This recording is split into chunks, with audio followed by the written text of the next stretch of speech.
E para finalizar essa série de vídeos que foi muito deliciosa de fazer, desse livro interessantíssimo do Dr. Ítalo Marcilli, que é o livro dos 4 temperamentos na educação dos filhos, nós vamos finalizar com o temperamento fleumático, né? Nós já vimos os temperamentos quentes, que foram o colérico e o sanguíneo, e agora para finalizar os temperamentos frios, nós já falamos anteriormente do temperamento melancólico, que é o temperamento frio e seco, para agora terminarmos com o fleumático, que são aqueles de caráter frio, só que úmido. Qual que é a diferença, então, do melancólico para o fleumático? O fleumático também, né, por ser temperamento frio, também são pessoas mais reservadas, mais introspectivas, não são expansivos de maneira nenhuma, assim como os coléricos e os sanguíneos, que estão sempre se expandindo, comunicando, falando. Como vocês podem perceber, eu naturalmente tenho um temperamento quente, sou expansiva, comunicativa, mas os de temperamento mais frio, que são mais reservados, eles pensam antes de falar.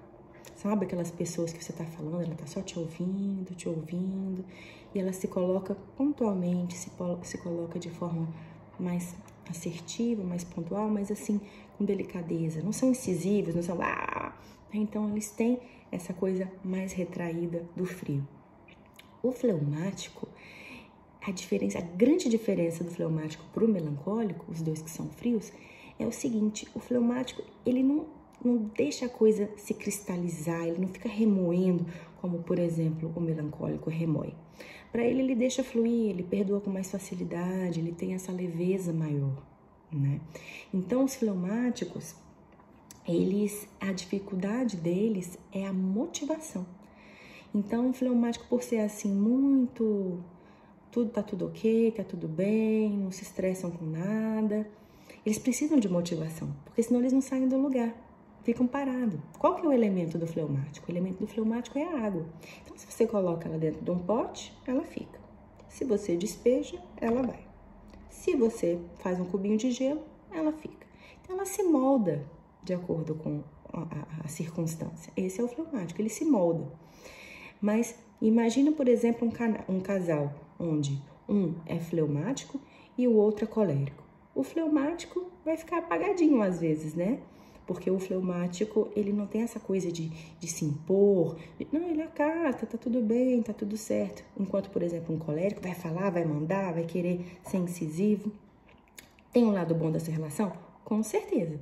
Porque, como eu disse, o fleumático ele é mais acomodado. Então, ele precisa de alguém para, sabe, botar fogo realmente, para poder colocar ele para frente, botar ele para funcionar, para poder caminhar.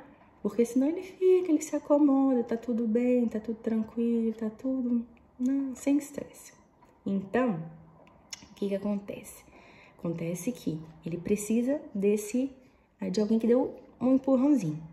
Uma boa dica para quem tem esse temperamento fleumático é que, assim, assumam projetos e coisas que sejam maiores do que você acha que dá conta.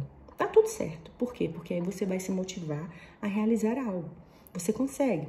É um passinho, devagar e sempre, mas você com certeza vai conseguir. Agora, se mantiver sentado com bracinhos cruzados, esperando que tudo venha, a coisa não vai acontecer. Ele precisa de motivação. E a motivação, às vezes, é o desafio. Então, situações desafiadoras fazem com que o fleumático cresça muito mais rápido. É muito interessante, são deliciosos. A maioria dos psiquiatras, por exemplo, o próprio Dr. Ítalo Marcilli é fleumático, mas ele não é um fleumático porque nós temos variações dentro de cada temperamento, né? Nós temos pelo menos 2 variações dentro de cada temperamento, mas eu não vou abordar esse tipo de variação aqui, porque seria entrar muito fundo no tema, e eu acho que seria interessante se você tiver interesse de adquirir o livro e pesquisar mais a fundo essas variações. Mas o que acontece? Existem os aportes, né, que chamam assim. Então, às vezes a pessoa tem um aporte, ele é frio, mas ele tem um aporte mais úmido do que seco, ou vice-versa. E isso é que vai mudar. Por isso que tem alguns fleumáticos que são um pouquinho mais incisivos, ou que guardam um pouco mais, são um pouquinho mais rancorosos, assim como tem outros fleumáticos que realmente é o fleumático raiz, né, que é aquele bem tranquilão, bem mais acomodado mesmo. E isso acontece para todos os 4 temperamentos, tá? Então, nos 4 temperamentos, nós temos os aportes. Então, tem pessoas que às vezes não é exatamente aquele temperamento puro. Ele é misturado, tem um aporte um pouquinho de um outro elemento, e aí é que dá essas nuances que diferenciam uma pessoa da outra, né? Então, 2 coléricos podem ser 2 coléricos bem diferentes. Às vezes tem um colérico que é bem mais... assim como tem um colérico que é mais parecido com o sanguíneo, então ele é mais flexível, não guarda tanto as coisas, entenderam? Então, essas nuances eu gostaria que vocês pesquisassem um pouquinho mais a fundo, até de repente nos próprios, não só no livro, mas nos próprios materiais que o Dr. Ítalo Marcilli divulga, né? Tem no canal dele no YouTube, tem no Instagram, então pesquise direitinho, você vai achar conteúdos a esse respeito, é muitíssimo interessante, tá? Eu não ganho absolutamente nada para falar disso, nem eu conheço pessoalmente, mas realmente é um trabalho muito interessante que eu espero que tenha ajudado vocês.